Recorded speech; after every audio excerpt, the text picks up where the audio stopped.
still be there. The Wrath of Terra Primera is still partida great setup. A de big pull really can just change a fight by itself and suddenly one person's out of position. So you got to make sure that you're all in. It can try and prevent the Sylvanas from doing the Sylvanas things. That Cabrakan selection of the solo lane, part of the reason why we see it is because of what we just witnessed over there. Is Kiki can just press 3 and go get a drink of water, get his hands nice and ready because you don't have to do a whole lot. Chang'e is not going to be interrupting that anytime soon. This is I want to farm up to mid game and try and make a bigger impact than you sort of selection to me, because Kiki's skill potential, even post level 5, doesn't seem that exciting, and he's going to need to find great walls. Saw it there in the polls, at least in Mixer chat. Space Station Gaming seem to be the heavy favorites, and I think I would vote for Space Station, by the way. And I think for the most part that Mixer got it right there. I mean, Space Station looking so strong, had a great performance in lane as Anderson and Weekend kind of exchanging blows in the jungle. Keeks and Gino are on their way though. This could be trouble for the Mercury, depending on how they try and cut off this escape path. Looks like Keeks went with the Trident, so he might not have that whirlpool. Not the usual pickup at level 2 for Poseidon players. Usually you get your Tidal Surge, your first ability, because then you can 3-1 the wave and basically insta-clear it. But I guess Keeks was more worried about his camp clear speed, because actually that is better with your Trident. Sure. So a little bit of a switch up. And also good movement speed. Barracuda takes a lot of pokes, so maybe it helps him get over there a little faster. I mean, certainly some, any reason like Keeks might want to grab that one up. We trust him to be making the right call. He's had an excellent performance here in Season 5, just in general. Even when LG were struggling, when they were looking good, it looked like that was through Keeks. When they were struggling, Keeks still looked great. So he's been a real boon, I feel like, for this squad. He really has been, and it's been an exciting debut season for him, basically.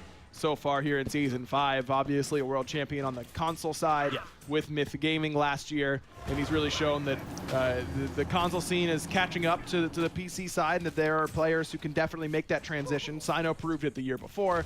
Now Keeks made, starting to see it on the minor league end even as well, with Anxiety Onset had a lot of really talented players come over from the box, Inbound, Erupt Crimson, those sorts of dudes who won their set earlier on today. And that's what the idea is, right? The SPL is where you want to be, but there's only 6 teams. Part of making sure there's the best competition possible, and so when a team is struggling, I mean, they got a place to go look for talent that's in a league format, that's playing all the time, like we saw there with Paul, Keeks. They get to come up here to the SPL and show their stuff. Aquarius might be in trouble. Looks like no, he's not, because you can just kind of some immune stuff if you're Chang'e. It's pretty good ability, isn't it? Getting beads and Aegis on a low cooldown, that is pretty solid. Oh, and it returns mana too, but that's not that big of a deal, I suppose. Look, Aquarius has made this pick look unbeatable in the solo lane, and it certainly isn't. There are definitely things you can do to bully this Chang'e in lane, camp it, pick gods that can play well around it, don't let her step up to that wave nearly as well. But until someone does that to Aquarius, why not continue to not only pick it, but pick it early and often? Because you have to make someone prove that they can punish you for it. And I've got no problem with Space Station taking a loss later on this year because the enemy team knew they were picking Chang'e solo in a particular situation. That doesn't bother me at all. You got to make someone prove that they can beat up on it. But in the meantime, get the rest of your picks ready and for whenever that date does come, because it will happen eventually. It's so tough though, because for you to make the commitment on Aquarius in the solo lane, it would kind of require things to be even everywhere else, and then we'll make the commitment here. But are you ever, even if you're the mid laner going up against Baskin or up against a Jeff Hinla Barracuda duo lane, it's so strong, so stacked the Space Station roster that it does kind of create the space for Aquarius to do this pick and not have to worry about getting punished as much. Though I agree, there's some room to do a little more than what we've seen. Space Station are the kind of squad that can punish you if you do go sit on Aquarius. Kiki's ultimate down, on cooldown now. Try to make it happen onto Aquarius and didn't really do a whole lot of damage. Wonder if it was just for wave clear with this blue buff coming up, but he's still got minions left standing, so if that was the plan, that didn't really work out either. And keep in mind, it looks like Kiki had to use the teleport, Ryan, and not only is Aquarius still holding on to his, but with that Chang'e passive with the Jade Rabbit, he doesn't need it unless he's really low on mana and has to back for that reason. He can still buy items from here and have that Rabbit bring them to him. So Aquarius can kind of wait Kiki out and maybe try and force him back at a time when he'll miss some farm. Both junglers lurking, and it's charging the ultimate. The ultimate is there on the Kiki. The commit is ready. I think Anister might have went a little bit too far on the ultimate for what he wanted. Now Last Breath comes out from Weekend. Anister in a lot of trouble. He is going to be able to retreat ambush. Is hesitating there for Weekend and instead just goes to clear the wave. They're not going to be able to find him.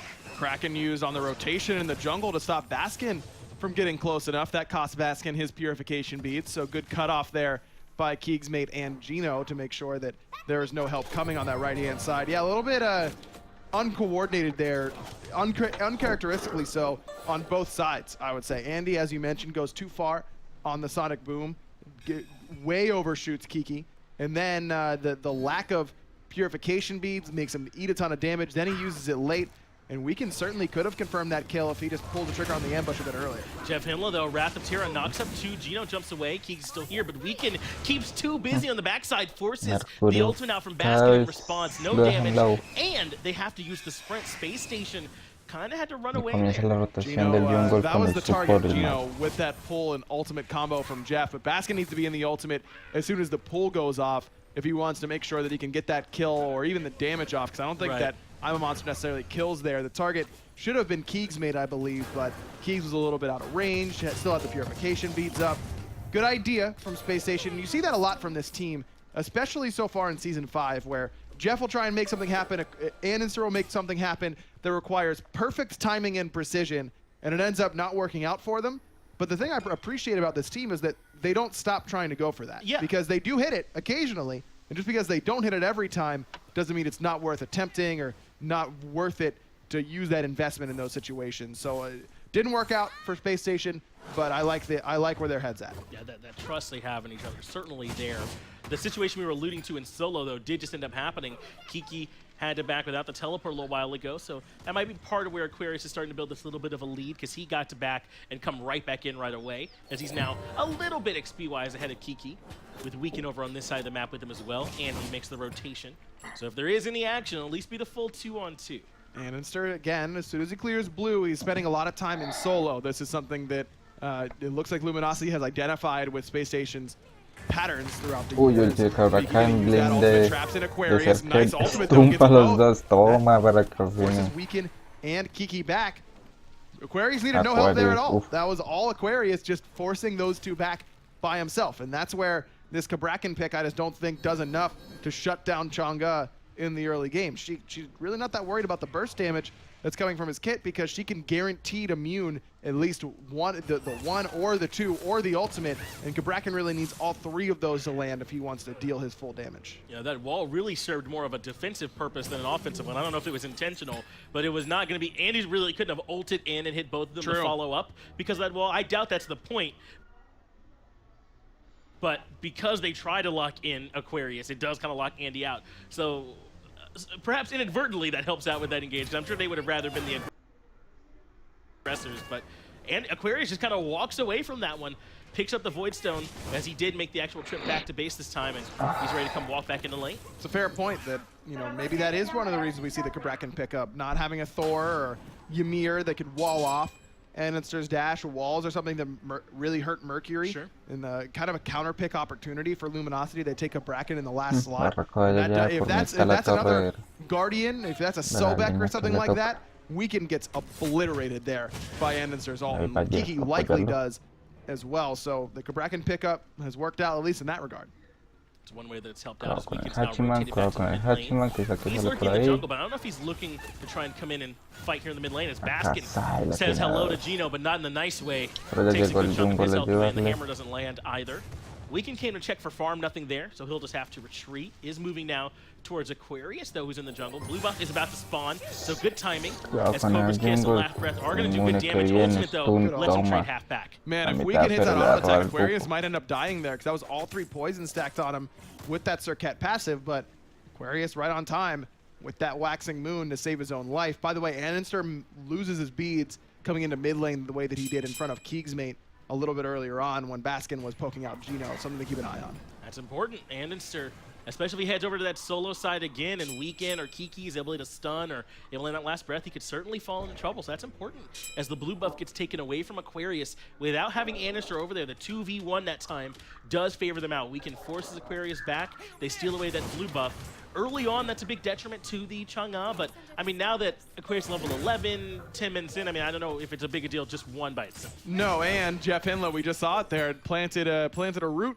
underneath his tower, so Aquarius was getting that much more Good guy, Jeff Hindla. extra MP5. That's actually a really big deal for Chang'e in the solo lane, because normally that would force her back to base. Now it probably won't be as big of a deal for Aquarius in that lane. And I gotta say, I really think that Weekend's insistence on being at the blue buff every single time, or at least on that side of the map, every single time blue buff is spawning, has been really key for Luminosity. It ended up paying off there in a small way, but now Anister needs to know that, all right, every time blue buff's up, I gotta be there, or else Luminosity's gonna steal it away, and that could ultimately end up in a gold fury pull from LG in 1 or 2 more respawns. Or it could be the opposite. I mean, Space Station, if Weekend's going to be on a timer that way, knowing where the jungler is in the map ahead of time could be a boon for Space Station. If they trust Aquarius in the 2v1, they could try and make something happen on their own, just sort of give up on that blue buff. So it depends on what the call is. Do they trust Aquarius in this 1v in the 2v1? You know, do they think that a 4v3 is enough for them to pull a gold fury or steal some buffs? That's the call Space Station have to make as Jeff Hindla rotates over to help out this time. Weekend wards those XP camps, but they aren't up right now. Aquarius gets his extra bit of physical protection from Silver Breastplate, and that'll help out in this little skirmish that's looking like it's about to go down on this right side. Oh, it really is. Kiki is coming in now. They are going to start trying to strip away this blue buff. Anister and Basket have started to make the rotation. They're going to take the shorter path. Weekend kind of stuck in no man's land. Not sure if he wants to go in. And it looks like the call from Luminosity is not to all in commit. At least not just yet. Could be hunting Baskin. He's kind of isolated here on this left side. Baskin puts about half HP down for Gino. 4-on-4 for a blue buff. This is the Chang'e sort of situation. He tend to come out already. They drop the ultimate on the Kiki, so Kiki was low. Baskin hits with the crush, special delivery, brings it right back in, but Kiki still stands. Tectonic shift, not going to be enough. Aquarius finds him. I'm a monster, brings Weekend very, very low. Sprint comes out trying to help him disengage Space Station, find first blood, and are able to force LG back. LG just is in such an awkward spot there. They couldn't get in to help Kiki. I mean, that was 3 ultimates committed to make sure that Kiki fell, and it ultimately didn't end up costing Space Station. This is good though. Barracuda still has the airstrike ultimate. They can bring Cloud low enough. This should be a pretty good kill. Misses a few autos, but Basket rotates in, cuts off the path with the crush right into the Sikkim. That's 2 kills for Space Station now to punish Cloud's over aggression. Nice cut off there by Baskin. That was after blue buff got stolen away from Space Station. So they get 2 kills. They lose their tier 1 tower for it, but they get the first blood bounty and a buff invade on that right side in addition to the extra kill onto Clout. Good cutoff from Barracuda as well to come behind Clout in that instance. Most of the time you'll see Hunters just kind of go into the top side of their enemy mid lanes, clear the wave, and then start to rotate towards the fight on the right-hand side. Fight was already over from Luminosity's point of view, so Cloud instead decides to hang around and try and get a tower, but Barra punishes him for it. Also goes back to the fact that Clout is pretty far behind in his stacks. Barracuda's been done for a little bit now. Clout still only at 57, just got up to 57 by getting that tower and that wave, and he just got that balance blade. He was sitting on just the boots and the not fully stacked Devo gloves, whereas Barra has had that short bow, I believe. So that was a big difference in power. And Barracuda has been kind of free to have that 1v1 against Clout this whole time, as it looks like red buff. Surprise, Hatchman! See it on Basket and Barracuda now. Has to be careful. Barracuda's going to go in aggressive. With the agility beads, to go in for the Jinsu stun, Heavenly Banner, give a little bit extra attack speed, gets to avoid the airstrike. So now Barracuda has to retreat. Looks like Keeks and Jeff Hill were traded out 1-for-1. Oh, Baskin so low. Good Aegis saves him from mounted archery. Has the I'm a monster as well. Weekend the auto attack. Barra punishes him for going in. Baskin decides not to try and get greedy with that I'm a monster instead. Retreats, but here comes Kiki. And now Kiki can be in trouble. Gets hit by the Sikkim and the crush. No one to follow up on that one. More for the peel than anything. But that's such a great point. Baskin does not try and use the I'm a monster to get a last bit of damage in. He makes sure he stays as far away from Weekend's basic attack as possible. And that's what sets up the...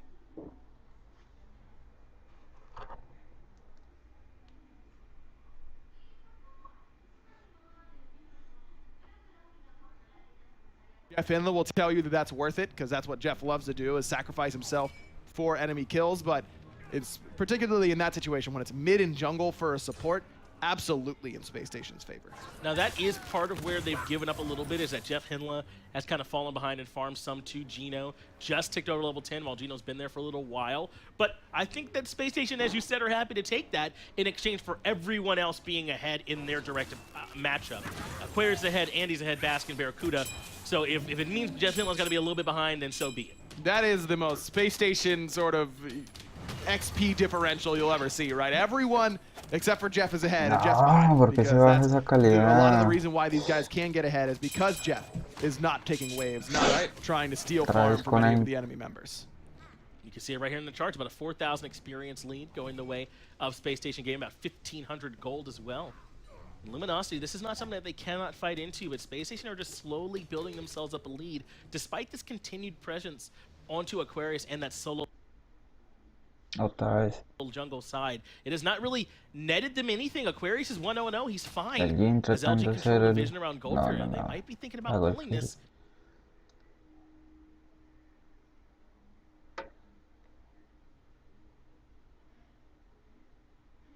No, así no se puede. With the Fafnir course. Aquarius, now that he's level 12 or higher, went for Phantom instead of an Aegis or a Beats. Full commit by LG onto this Gold Fury, but immediately Space Station show up. Baskin used the ultimate, and I think that's the reason that LG is okay resetting there. If that's ult for nothing, then that feels kind of bad, but Gino's still in his ultimate form, still gets use out of it, where Baskin's is on cooldown. They're ready to start pulling it now. Sprint comes out. Space Station, no, they've got to get into this pit soon, but not in time. Kraken too good of secure. Anster does land the overclock CC immune on the horse, so will escape Barracuda. Catches Gino though after the transformation, but the pull was a little bit too soon. Gino still not able to be pulled back in, and so he'll survive. Man, just a hair too early there by Jeff Hinla. Gino was in a bad spot, but I love that confidence from Luminosity. Trust that Kraken is going to secure it. I don't know that Kraken was what secured that Gold Fury, but if it works, it works. And sure, it worked there for LG. So coming out in their favor. They didn't really have to give much up except for these two tier 1 towers in return into and mid lane. And even some pings come out on the Pyromancer. Anster might want to have that take a look at too. But Space Station, despite losing the Gold Fury, doesn't feel like they really lost too much because they did go into the jungle and grab those towers and kind of force Luminosity back. That's about the best answer you could ask for after that Gold Fury. And got Purification beats from Keegs, ultimate out from Clout. But that, I mean, the ultimate not as big of a deal, but Keegs losing beads for a while. That is scary stuff against Scylla. You need beads and Aegis pretty much all the time if you don't want to put yourself in a horrible spot. Now this they do not want to let happen. It's too late. It has happened. LG now playing the Pyromancer for themselves along with the Gold Fury. Both neutral objectives going to side of LG. And Space Station kind of just a little bit on that one, backing and Luminosity recognizing the time.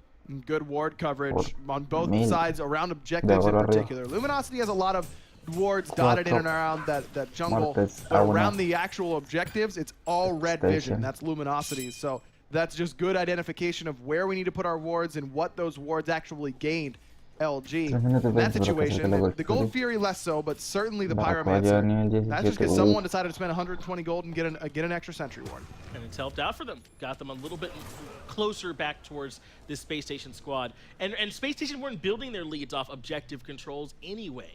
You know, they were farming a little bit more efficiently. They were okay with letting Jeff not split as many waves. They were stealing camps when they could. So LG are trying to close that gap back up by way of these objectives, and it's working so far. But this is all something that Luminosity is going to need to keep in mind, is that Aquarius is going to join these team fights eventually. And eventually, Luminosity is going to need to deal with the healing that both he and Jeff Hinla will put out, especially once that Rod of Healing has been upgraded into a Rod of Asclepius for Aquarius, as he's working on that extra last bit of gold for that. Yeah. And I think that this Phantom pickup is one that makes me a little bit nervous. I mean, Kiki's ultimate is a big deal, but you can use your auto attacks to bring it down. You've got multiple characters that have pretty quick attack speed. Anster does. Jeff Hinla can hit multiple walls at once, basically. Barracuda is going to be able to bring those walls down pretty quickly.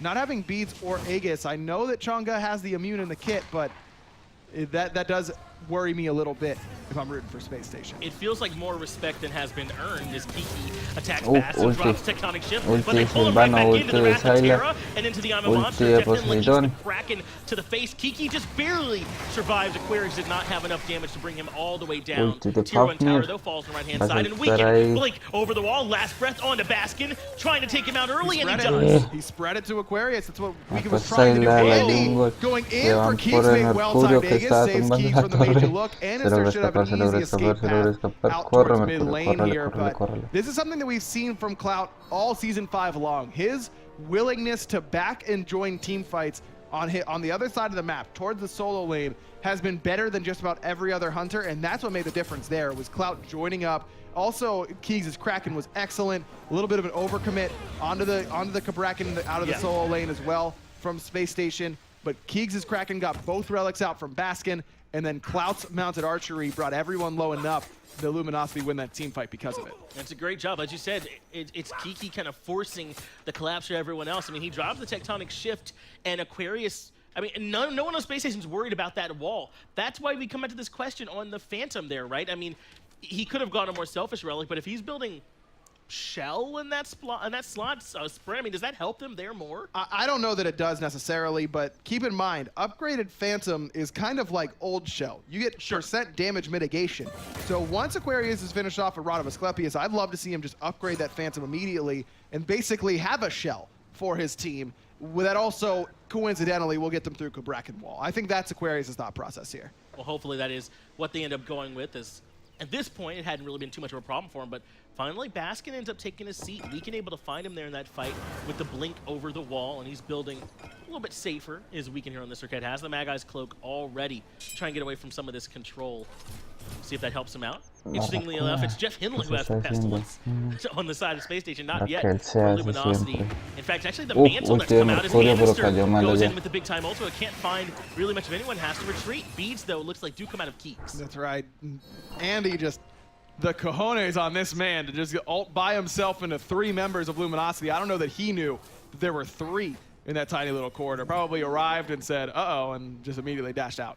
No hammer from Gino. They do drop down the Whirlpool, though, to get some poke onto Aquarius. Divine Ruin is on Keegs' mate, so it shouldn't be too hard for him to get that stacked up to try and reduce some of this healing, as Gold Fury is now pulled. Everybody's here, even though Anderson's a little bit closer to mid-wave. He's not quite here yet. He doesn't have the ultimate to come back in quickly either. It's Luminosity once more with that vision control. Bottom right belongs to Luminosity. Right where Barracuda is standing, that's basically Luminosity. Even though both teams have a ward there, that ward for Space Station much less effective than that of the ward from LG. Kiki goes in aggressive with the blink. Can't initially find a stun target. Draconic Corruption gonna come out to... Ulti de Syla. Ya murió alguien. Shift locks in 2. Weekend takes down Baskin early on in that engagement. Kraken comes out too, but not enough to stop Barracuda from getting Weekend. Kiki wants to keep... Ya. ¿Otra muerte de Barracuda?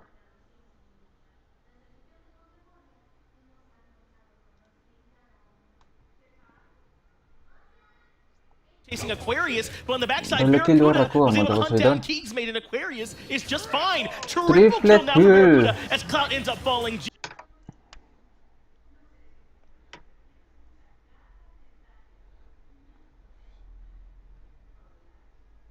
The free cast in the team fights, and you might not remember if you've only joined us in Season 5, Barra hasn't been the guy for the Space Station roster, but you cannot let this guy free cast in team fights. He gets an easy quadra that he barely had to break a sweat on.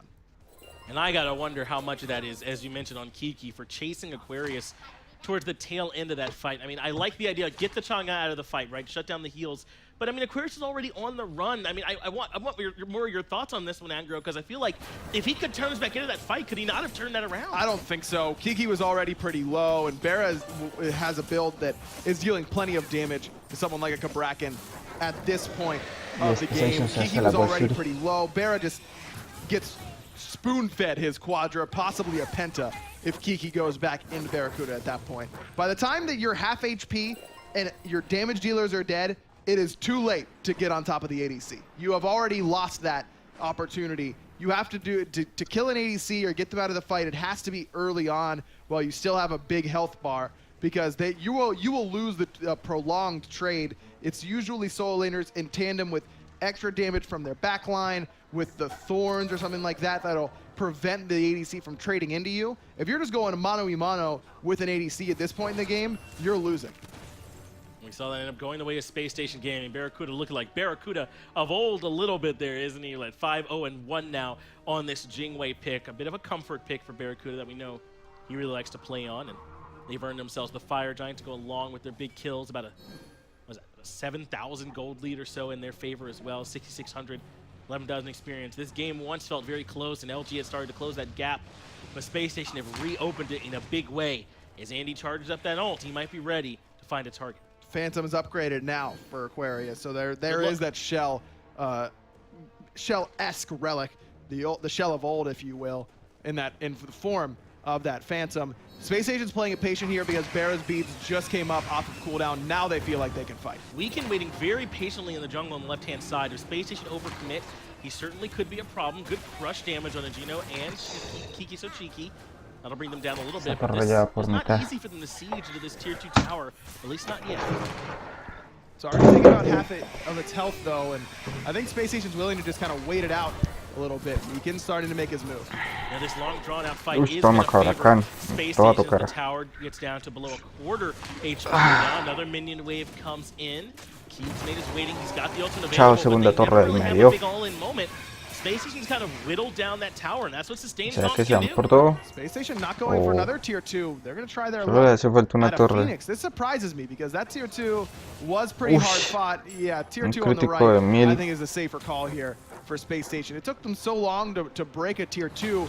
I think that going for a Phoenix would have been a little bit too ambitious. And I like this from LG. Because all the time we see the Fire Giant mean way more than just a Fire Giant because you get all that gold from the towers. It's a big gain, like what 4,500 if you get all the tier 2 towers in your team's favor. Yes. LG are going to fight on these tier 2 towers and not give that up for free. Weekend again, positioning around the back. This time there's no ward coverage. Link comes in for Weekend on the backside, goes a little bit early, murió la jungle. jungle. Ahí puede morir el otro por Barracuda. Acá Huracán, quedan 3, están persiguiéndolos. Ulti de Sai la cacha, ulti de Barracuda, le pega a algunos, pero no, doble kill de Barracuda, mata a Poseidón. That's Barracuda of all as he takes down the team fight. And that's where Serket really feels awful to play because in late game team fights, you're putting yourself in a horrible position every time. Weekend blinks in, but he's got to wait until Kiki or someone else takes the focus away from Space Station. Instead, Baskin just beads, crushes his own feet, and kills Weekend when he's on top of his head. It looks like Space Station Gaming will take this opportunity to try and win the game. Solo tienen 2 y el primero en salir tiene 14 segundos para salir, así que esto puede ser GG. Van a matar a otro, muere Mercurio, mata a otro. Al Hashiman, el único que queda Fafnir contra todo el equipo de Space Station, y esto es GG. And there's where that sustain really comes into play, right? I mean, Fire Giant helps there, but Baskin was pretty low. Barracuda took a Phoenix shot, wasn't that low, would have been okay. But the Chang'e sustain.